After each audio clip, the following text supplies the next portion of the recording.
అమ్మాయి గారి సిగ్గుగా ఉందా? సిగ్గుగానే ఉంది. ఈ గదిలో ఒక్కగాను ఉంది. ఓ సింతే కదా, కౌగులిస్తే సిగ్గు పోతుంది, ఆ కిటికీ తలుపులు తెరిస్తే ఒక్క పోతుంది.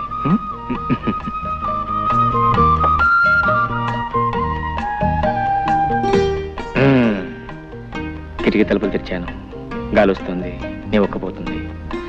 పోతే ఆ సిగ్గు కూడా తెచ్చేస్తాను. పాల గ్లాస్ ఎక్కడ పెట్టు, కూర్చో.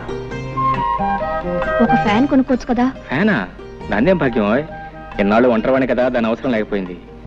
హాయిగా ఆరు బయట పక్కేసి పడుకుంటే ఆ పైరుగాలికి మైమరిచి నిద్ర పెట్టేది. ఇల్లాలో నువ్వు వచ్చావు కదా, అసలు మన సంసారానికి కావాల్సిన ముఖ్యమైనవన్నీ ఒక లిస్ట్ తయారు చేసి వచ్చే పట్ల కొనేస్తాను. ఫ్యాన్ తోటే సంసారం సుఖంగా సాగిపోతుందా? అబ్బే, భార్యాభర్తల మధ్య ప్రేమ, మమత, అనురాగం అవి ముఖ్యం, అవి ముఖ్యం. నేననేది అది కాదు. మరి ఎంచక్కా తాతయ్య గారింట్లో గదికొక ఫ్యాన్ ఉంది. కొళాయి తిప్పితే నీళ్ళొస్తాయి. భోజనానికి టేబుల్, కుర్చీలు, పడుకోవడానికి డబుల్ కాటు. దేనికైనా అదృష్టం ఉండాలి. అదృష్టం కాదు, డబ్బులు డబ్బులు ఉండాలి. నేలను బట్టి నీళ్లు, లక్షణాలను బట్టి లక్షణాలని మన పెద్దలు ఊరికే అన్నారా? చూడు, వెనక ఒక మాట చెప్పనా, మనకున్నదాన్ని మనం స్వర్గం అనుకుంటే స్వర్గం, నరకం అనుకుంటే నరకం. కుళాయి తిప్పినా వచ్చేది ఆ నీళ్లే, మన పెరటి బావిలో తోడినా వచ్చేది ఆ నీళ్లే. ఫ్యాన్ తిరిగినా వచ్చేది ఆగాలే, మన కిటికీ తలుపు తెరిచినా వచ్చేది ఆగాలి. పందిరి మంచమైనా, డబుల్ కాట్ అయినా నిద్ర ముఖ్యంగానే మంచం కాదు. సర్లే, మగాళ్ళకి ఏదో సర్ది చెప్తారు. సత్య చెప్తాం కదా, జీవితానికి అర్థం చెప్తున్నాను. రా, ఎందుకు? బాగా చెప్తాను. ఇటు రావోయ్. చూడు, ఆ చెట్టు కింద నా జంటను చూడు. ఎండొచ్చినా వానొచ్చినా ఆ చెట్టే వాళ్ళకి శరణ్యం. అదే వాళ్ళ మిద్దే, వాళ్ళ మేడ. జానకి, ఓ మాట చెప్పనా, జీవితంలో మనకంటే ఉన్నవాళ్ళని చూసి మనం బాధపడే కంటే, మనకంటే లేని వాళ్ళని చూసి వాళ్ళకంటే మనం ఎంత అదృష్టవంతులమో తెలుసుకుని సంతోషించడం ఎంతో మంచిది. అదే జీవిత సత్యం, అదే జీవితాన్ని అర్థం చేసుకోవటం. అర్థమైందా? నవ్వు నవ్వు.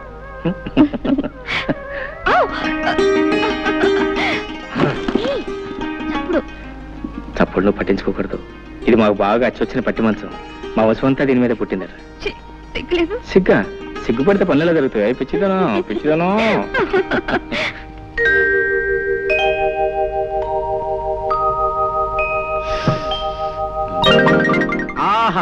స్వాగతం, సుస్వాగతం.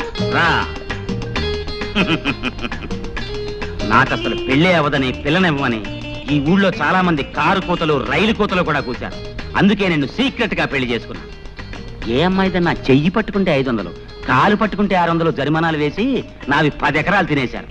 రేపటి నుంచి నీ కాళ్ళు చేతులు నడి సెంటర్లో రోజుకి 100 సార్లు పట్టుకుంటాను. ఎవడేం చేస్తాడో చూస్తాను. రా.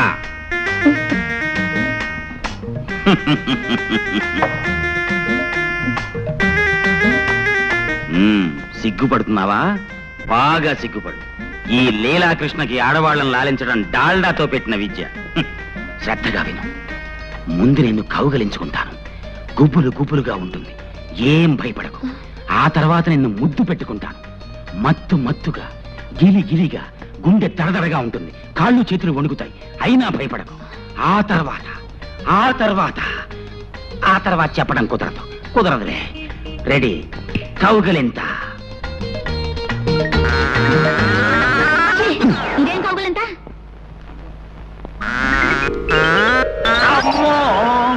కౌగిలింతంటే ఇలా ఉండాలి. ఓర్ నాయనో. సరే, ఇప్పుడు ముద్దు పెట్టుకుంటాను. ఇదే ముద్దు?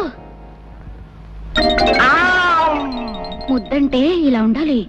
ఓర్ నాయనో, ఈ దేవుడోయ్, నా కొంప ముంచావు కదే. ఏమి, నీకు ఇవన్నీ ఎవరు నేర్పారో చెప్పు. మా బావ. శ్రీకృష్ణ, నాకు ఏమిటి పరీక్ష? బయటికి పో.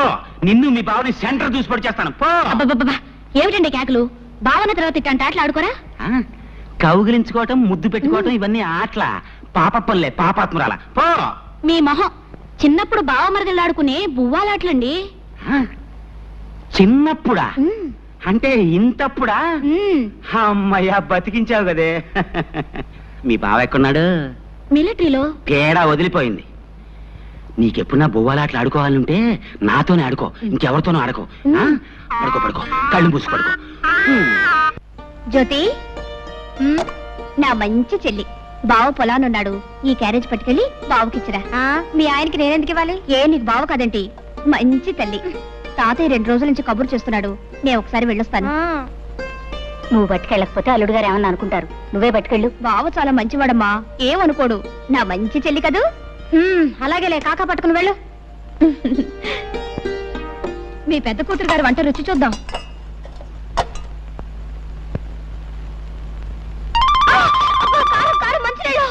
చాలే ఊరుకోవే, మరీ నడమంత్రం. దానికి అసలు వంటే చేతగానట్టు మాట్లాడతావు.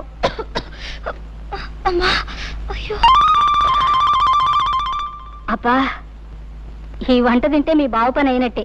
నేను వేరే క్యారేజ్ పెడతాను, పట్రా. ఇదేంటి నువ్వు వచ్చావు? మీ అక్క ఏమైంది? జమీందార్ తాతయ్య గారింటికి వెళ్ళింది. ఆహా, కట్టుకున్న 3 కంటే జమీందార్ తాతయ్య ఎక్కువాడనమాట. అంత కోపం ఏంటి బావా? పాపం తాతయ్య మరీ మరీ రమ్మని కబుర్ చేస్తేనే వెళ్ళింది. రా తిందువు గాని. అరే నాకు కుదురుతా వదా. ఇవాళకి అక్కని క్షమించే బావా, రా. సరే, ఇవాళ ఒక్కనాడు క్షమిస్తున్నాను, రేపటి నుంచి క్షమించను. నువ్వు కనుక రేపటి నుంచి క్యారేజ్ తీసుకొచ్చావు నీ కాళ్ళు చేతులు ఎదుర్కొంటానే ఉంటున్నావు. సర్లే, రా రా రా. రమ్మంటుంటే అక్కడ తీసుకునే జానకి. జానకి, అబ్బబ్బా, ఏమిటా కేకలు? కేకలేంటే కేకలు? అవును, ఏమిటి మోసం? పొలానికి అన్నం పట్టుకొస్తానని చెప్పి నువ్వు రాకుండా మీ చెల్లెని పంపిస్తావా? నీకెన్ని గుండెలు? ఇదిగో రాకపోతే రాపోయావు కానీ మధ్యాహ్నం వంట చేసావు, అమృతం. స్వర్గానికి బెత్తిరేయడం. నీ మట్టి వాసన చెవట కంపు భరించలేకపోతున్నాను. ముందెళ్ళి స్నానం చేసిరా.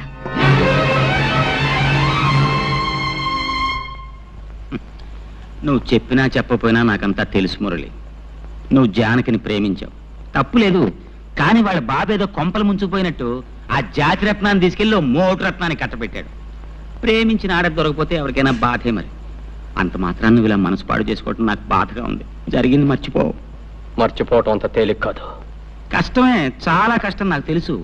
అందుకే మర్చిపోవటానికి కొన్ని సులువైన పద్ధతులు కనిపెట్టారు మన పెద్దలు. అవును, చరిత్ర తిరగేస్తుడు. పార్వతిని ప్రేమించిన దేవదాస్ ఏం చేశాడు? పార్వతిని మర్చిపోవడానికి మందు కొట్టాడు. అందాక ఎందుకు, ప్రేమ్ నగర్ సినిమాలో నాగేశ్వరరావు ఏం చేశాడు? వాణిశ్రీని ప్రేమించి ఆ అమ్మాయి తిరస్కరించిన తర్వాత బాటిల్ ఓపెన్ చేశాడు. అతనే కాదు, చరిత్రలో భగ్న ప్రేమికులందరూ బాధని మర్చిపోవడానికి మందునే ఆశ్రయించారు. ఏదిగో లీలాకృష్ణ, ఏమిటిదంతా? వద్దు ప్లీజ్. మనం చరిత్రను అవమానించకూడదు. పెద్దలు నడిచిన తోవనే మనము నడవాలి. ఇది ముందు కొంచెం ఘాటుగా ఉంటుంది, ఆ తర్వాత వగరుగా, తియ్యగా, చేదుగా, అచ్చం ఉగాది పచ్చడిలా ఉంటుంది. అబ్బా,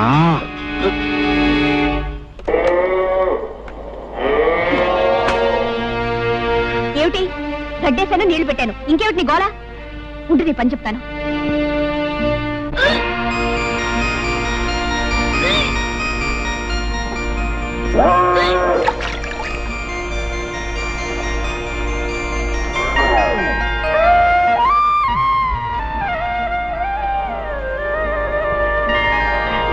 నీకడు బంగారం కాను.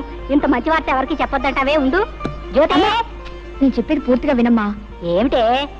పెళ్ళై ఇంకా ఏడాది కూడా కాలేదు, అప్పుడే నాకు పిల్లలు ఎందుకు చెప్పు. అయితే ఏమంటా? ఏం లేదు, ఇరకల వెంక మీద పోవడానికి ఏదో మందిస్తుందట, అది నేను వేసేసుకుంటాను. పిచ్చి పిచ్చిగా వాగా అంటే చెప్పు తీసి కొడతాను.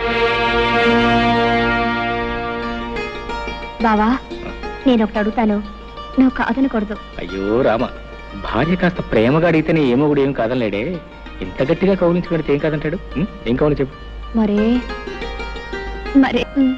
3 నెలలు?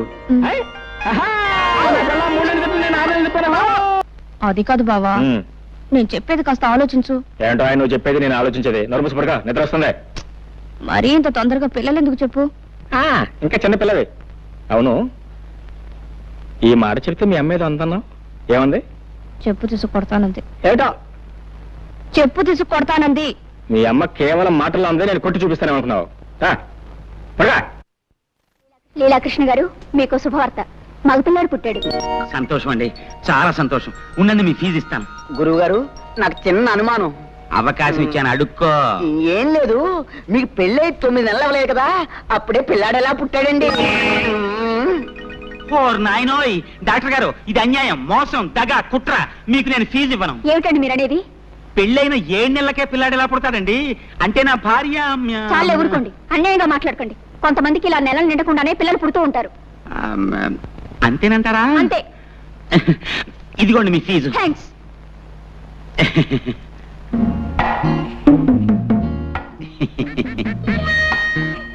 చీ చీ చీ చీ చీ. ముక్కు నాదే, మూతి నాదే, కళ్ళు నాదే. భలేవారేనండి మీరు. అబ్బాయి అచ్చం మీ పోలికే. నా పోలికి రాతే ఇంకెవడి పోలికి వస్తుంది? చెప్పు తీసుకొడతాను.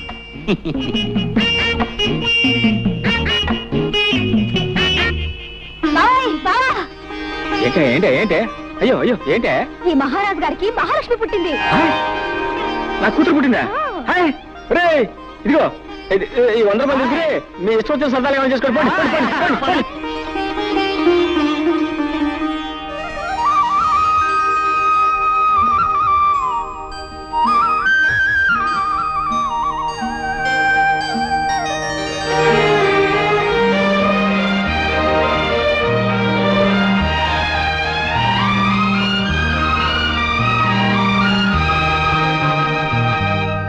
ముద్దు పెట్టుకోవడానికే బిడ్డలా? ఎలాగైతే కన్నావులే గొప్పగా. పిల్లకి స్నానం చేయించడం కూడా రాకపోతే ఎలా? ప్రతిరోజు ఎవరొస్తారు ఈ పనులన్నీ చేయడానికి? చిచి, ఇదంతా నాకు అలవాట్లేదు. ఆహా, నాకు మాత్రం ఉందా? నేనేమన్నా 5-6 కన్నానా? ఆడదన్న తర్వాత ఇవన్నీ తనంతట తనే నేర్చుకోవాలి. బావా, ఓ పంచే, పిల్లకు నీళ్లు పోయడం, పాలు పట్టడం ఇవన్నీ నువ్వు నేర్చుకో. ఇదేదో పెద్ద పని అయినట్టు. ఇంతలా పెళ్ళానికి సేవ చేయడం నేర్చుకున్నవాడిని బిడ్డకు నీళ్లు పోస్తే ఇద్దరు పుస్తలేనా? నువ్వు రాకపోతే ఎవరు చేసేవారు? నేనే కదా మీ అక్క చేస్తా. మీరిద్దరూ కలిసి నన్నే వెగతాళి చేయక్కర్లేదు. దాన్ని ఎలాగి నా పని నేనే చేసుకుంటాను. తస్సది, మీ అక్క మా లావు తెలియగలదే. పిల్ల ఏడుస్తున్నానో నా ఒళ్ళో, నవ్వుతుంటే దాని ఒళ్ళో. ఇదిగో యోబాకు సరాసరి ఇక్కడ తీసురా. మొగుడు పెళ్ళాలిద్దరూ కలిసి నా చేత పనులు చేయించుకుంటున్నారు. అబ్బా, ఇవాళ చాలా స్పీడ్ గా ఎక్కిపోతుంది. ఏమిటిదంతా? ఏముంది, ఇది పకోడీ, ఇది మందు, ఇది గ్లాస్. ఇతను మురళి, నేను మాత్రం లీలాకృష్ణ. నువ్వు లీలాకృష్ణుడివి కాదురా, ఈ ఇంటికి పట్టిన చీడ పురుగువి. ముందు బయటికి పో, బయటికి పో. మురళి, నువ్వు చదివిన చదువంతా ఏమైంది? ఈ తాపుడేమిటి, ఈ వరుస ఏమిటి? తాతయ్య నీ కోసం ఎంత బాధపడుతున్నారో తెలుసా? అనుకుంటే అంత బాధే. బాధల్లోనే పుట్టాం, బాధల్లోనే పెరుగుతున్నాం, బాధల్లోనే పోతాం. అసలు ఈ ప్రపంచమే బాధల్లో ఉంది. మురళి, నువ్విప్పుడు మత్తులో ఉన్నావు. నేనేం చెప్పినా అర్థం కాదు. మరోసారి నువ్వు తాగేవని మాత్రం నాకు తెలియకూడదు. చూసావమ్మా వాడెంత చెడిపోయాడు. అవన్నీ తర్వాత ఆలోచిద్దాం. ముందు మందు తాగు తాతయ్య.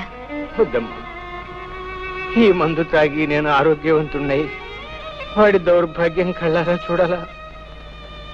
పూర్వ జన్మలో నేనేదో మహాపాపం చేసి ఉంటానమ్మా. అందుకనే ఆ భగవంతుడు మనవణ్ణి నాకు విడిచిపెట్టి ఉన్న కొడుకుని కోడల్ని తీసుకుని వెళ్ళిపోయాడు. అయినా తట్టుకున్నాను. నా ప్రాణంతో సమానంగా వాడిని పెంచి పెద్ద చేశాను. నేను పోయిన తర్వాత అంత ప్రేమగా చూసుకునే నువ్వైనా ఇంటికి కోడలిగా వస్తావు. కానీ భగవంతుడు ఆశ కూడా నెరవేర్చలేదమ్మా. ఏమిటి తాతయ్య నువ్వు అనేది? అవునమ్మా, మురళికి నువ్వంటే ప్రాణం. నిన్నే పెళ్లి చేసుకుంటానని నాతో చెప్పాడు. ఆ విషయం మీ నాన్నతో మాట్లాడదామని ఆ రోజు మీ ఇంటికి వచ్చేసరికి నీ పెళ్లి విషయం మీ నాన్న నలుగురిలో నిర్ణయం చేశాడమ్మా. చూశావమ్మా, భగవంతుడు ఎలా మనుషులతో ఆడుకుంటాడు. మనం కోరుకున్నది దక్కనివ్వడు, దక్కింది దొరకనివ్వడు.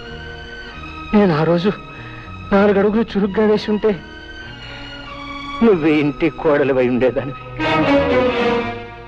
వాడు నిన్ను మర్చిపోను లేక, మరొక పెళ్లి చేసుకోను లేక కుమిలిపోతున్నాడు. తాగుడుకు బానిసయి వాడి ఆరోగ్యం సర్వనాశనం చేసుకుంటున్నాడు. వాడిని ఆ స్థితిలో చూస్తూ నేను ఎలా బ్రతకగలనమ్మా? తాతయ్య ఊరుకో. అమ్మా జానకి, నువ్వు నాకు ఒక మాట ఇవ్వమ్మా. ఏమిటి తాతయ్య? నేను పోయిన తర్వాత వాడిని జాగ్రత్తగా చూసుకుంటానని, వాడి బ్రతుకు బండర కాకుండా మనిషిని చేసి ఒక దారిలో పెడతానని నాకు మాట ఇవ్వమ్మా. అలాగే తాతయ్య. జానకే, జానకే, జానకే, జానకే, జానకే, ఎక్కడా ఎక్కడ నువ్వు?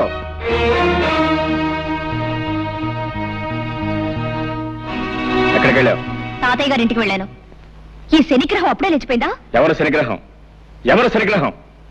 పసిబిడ్డను ఇంట్లో ఒంటరిగా వదిలిపెట్టి పెత్తనాలకు వెళ్ళిన చాలక ఇంకా శనిగ్రహం అంటున్నావా? శనిగ్రహం అని నేను వెళ్ళేటప్పటికి నిద్రపోతుంది. అవును, నువ్వు వెళ్ళేటప్పుడు నిద్రపోతుందని నువ్వు ఇంటికి వచ్చేవరకు నిద్రపోతూనే ఉంటుంది అనుకున్నావా? నేను రావటం కొంచెం ఆలస్యం ఏమైతే తెలుసా? ఉయ్యాలంచి కింద పడేది. ఉయ్యాల్లోంచి కాకపోతే మేడ నుంచి పడ్డానికి మనకి మేడలు లేవుగా. తప్పు చేసిన కాకుండా ఏమిటా పెడసరుపు సమాధానం?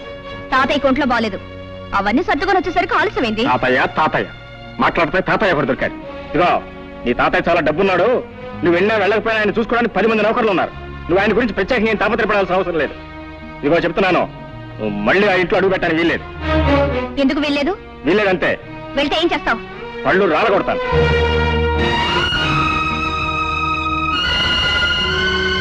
అమ్మా, జానకమ్మ గారు. ఏమిటి రావాలమ్మా ఇలా వచ్చావు? తాతయ్య గారు ఇప్పుడే పోయారమ్మా. తాతయ్య?